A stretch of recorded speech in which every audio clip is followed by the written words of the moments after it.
Rick Crosland is here. I've been singing the lyrics to Under Pressure badly throughout the morning, but you're going to make sense of it all. I hope to, because pressure is something we all deal with. Blood pressure. Absolutely. Atmospheric pressure? Atmospheric pressure. I'm glad you said that because you know a little thing about that. A little bit, not much. So this is an atmosphere bar. It actually is about my toe! 14 pounds. This is how much air there is, mass above you from here to outer space. And we forget about that air pressure is something that's all around us. In fact, our weather is from that. So I brought some things today, no pressure, we can add some pressure, and then we have increase the pressure, turn it to kinetic energy. This is always fun when it doesn't pop, but it converts to kinetic energy and a little bit of pressure. But basically, pressure is a force divided by area. So if you have a lot of force in one spot, that's increasing the pressure. So there's ways you can get around that is to decrease some of the pressure over a bigger area. So I brought a few things today. This is one of my favorite ones. This is an antique toy, and it has air pressure, and it blows. And so this guy, if I can get that going right. Wow, that's kind of fun. How antique is that? About 50 years old. Okay, cool. And I also wanted to do something. We got a couple things we're going to try. Air is pressing down on this newspaper right here, and so we can show you how strong that is. If I put this underneath here, and I should be able to walk around here with a hammer. Let me switch. Watch out, George. Okay. Yeah. So all that 14. Careful, the man's got a hammer. And 14 pounds of air pressure is pushing down. So if I do this, am I safe standing here? Right you're okay that way. Nobody that way. So if I do this right, we should be able to break that. We'll see.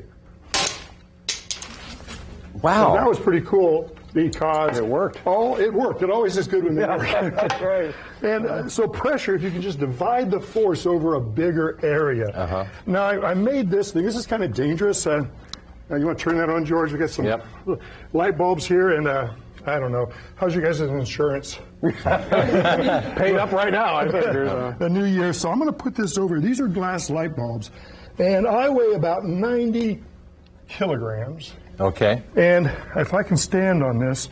All right. Everybody's saying, I hate doing this, but it's for science. I get a few no-nos, and I hope this works. You hope it works. Wow. And if I let go, 3, 2. So I have divided all that into 4 light bulbs. Do not try this at home with your Christmas tree lights. The hard part is getting back off. Getting off. So I don't want to put too much pressure on one, so I'll stand. I love it when they work. Can you jump on that? Go ahead. You want You go first, George. No. Oh, man. Let's try one more thing, that air pressure. So I have here is, let me put my goggles on, and we're going to light this up. I got a little bit of water in here. And 2 minutes. 2 minminutes. 2 minutes. Okay, that's good. So, wait, how much is that? So as I'm doing this, I'm heating this up, and we should start boiling the water here. And remember, any air that's in that can right now will be boiled out here in just a second. I feel it starting to boil. I can feel it. And so you know a little bit about air pressure, right? Absolutely. And high pressure, clear skies, low pressure. Absolutely. And so here we go. Low pressure's a bad guy. So if I turn this upside down, all that air should condense, get cold, and I can crush see the can. it coming out there. All right, here we go. Ready? 1, 2, 3. Now you can try that at home with parent supervision. But what happened was when I put that in the cold water, it cooled all that air, took up less space, and the atmosphere crushed it and pushed it in. So, there's a lot of things you can do with pressure. I mean, there's pressure all around us all the time. There's pressure all around us, and sometimes on the TV show, there's more pressure than you think. That's right. So, I bet kids love it when you do these. I mean, it makes it very tangible. I like to understand things, so I try them. And believe it or not, when they don't work, I usually learn more when it doesn't work. And that one worked. They all work today. So I mean, you're always looking for new experiments, right? Yeah. I assume you are. So you should have lots of questions about the world. Yeah, lots of questions, and then I try to find out if it's true. Don't take my word for it. Try it yourself with your parents' help, of course.